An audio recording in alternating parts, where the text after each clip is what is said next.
عزیز ناظرین، السلام علیکم ورحمۃ اللہ وبرکاتہ۔ تاریخ کے اندر بہت سے بہادروں کے واقعات موجود ہیں اور ان میں سے ایک بہادر جلال الدین خوارزم تھے۔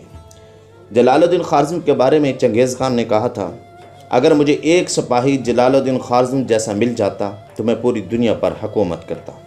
وہ جلال الدین خوارزم جنہوں نے اپنی معمولی قوت کے ساتھ منگولوں کا سال ہا سال مقابلہ کیا اور انہیں حجاز مقدس کی طرف بڑھنے نہیں دیا۔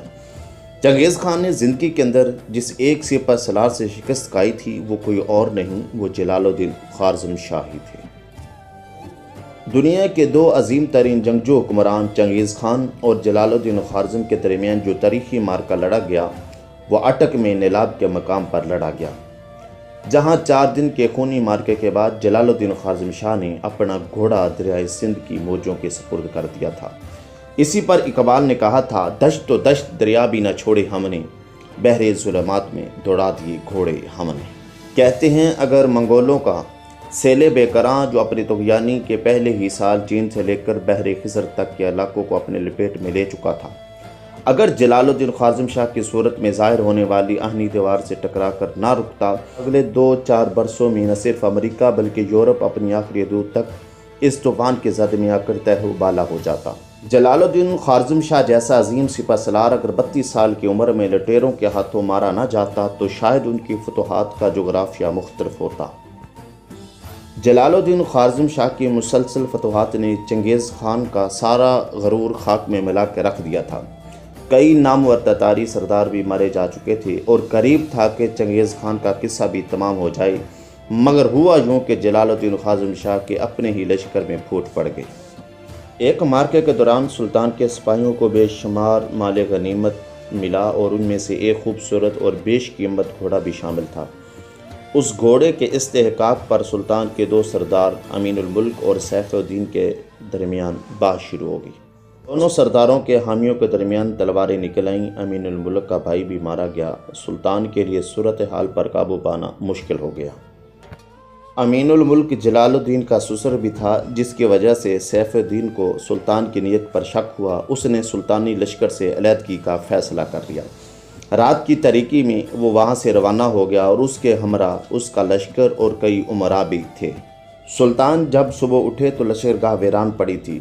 جب چنگیز خان کو سلطانی لشکر میں پھوٹ پڑنے کا علم ہوا تو اس نے اپنے سارے لشکر کو جمع کیا اور خوارزم شاہ کے تعاقب کے لیے نکل پڑا، کیونکہ وہ ہر صورت اپنی شکست کا بدلہ لینا چاہتا تھا۔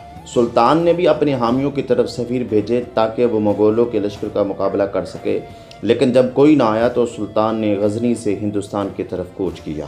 سلطان نے پشاور سے ہٹ کر دریائے سندھ کا رخ کیا تاکہ دریا پار کر کے مسلمانوں کے بادشاہ شمس الدین التمش کا تعاون حاصل کر سکے۔ چنگیز خان کو سلطان کے ارادوں کا پتہ تھا، اس لیے وہ ہر قیمت پر سلطان کا راستہ دریائے سندھ سے پہلے روکنا چاہتا تھا۔ چنگیز خان نے جو ہراول دستہ جلال الدین کے تعاقب میں روانہ کیا تھا، سلطان کے فوجیوں نے گھات لگا کر ان میں سے بیشتر کو مار ڈالا۔ اس خبر سے چنگیز خان تل ملا اٹھا اور برق رفتار سے تعاقب کرنے لگا۔ سلطان کے ہمراہ 30,000 کا لشکر تھا، جبکہ ان کے تعاقب میں چنگیز خان کا 2 لاکھ کا لشکر تھا۔ دریائے سندھ پورے جوبن پر بہہ رہا تھا اور 30,000 کے لشکر کا کم وقت میں دریا پار کرنا ممکن نہیں تھا۔ ادھر سے چنگیز خان کا لشکر بھی سر پر چڑھ آیا، جس کی وجہ سے باغ نیلاب کے اس پار سلطان نے اپنے لشکر کو جمع کر کے مقابلہ کرنے کا فیصلہ کیا۔ نیلاب کے کنارے پر تقریباً 5 میل چوڑا اور 12 میل لمبا ایک سرسبز میدان تھا۔ سلطان جب اس مقام پر پہنچے تو انہوں نے محسوس کیا کہ اس سے بڑھ کر کوئی اور میدان نہیں ہوگا جہاں پر منگولوں کے سیلاب کا مقابلہ کرنا ممکن ہے۔ سلطان جانتے تھے کہ فرار کا کوئی راستہ نہیں ہے، پیچھے دریا ہے اور سامنے منگولوں کا لشکر ہے جو تعداد میں کہیں زیادہ ہے۔ سورج طلوع ہوتے ہی طبل جنگ بج اٹھا۔ 2 دن کی گھمسان جنگ ہوئی اور جلال الدین خوارزم شاہ کے سپاہی کم تعداد میں ہونے کے باوجود داد شجاعت دیتے رہے۔ تیسرے دن سلطان جلال الدین خوارزم نے چنگیز خان کو قتل کرنے کی حکمت عملی بنائی، کیونکہ یہی ایک صورت تھی جس سے مخالف لشکر کے پاؤں اکھڑ سکتے تھے۔ لیکن یہ کوئی آسان کام نہ تھا، کیونکہ چنگیز خان کے ارد گرد 10,000 کا زرہ پوش لشکر معمور تھا، مگر سلطان کی شمشیر مخالف صفوں کو چیرتی ہوئی چنگیز خان تک پہنچ ہی گئی۔ سلطان کا خیال تھا کہ چنگیز خان انہیں دیکھتے ہوئے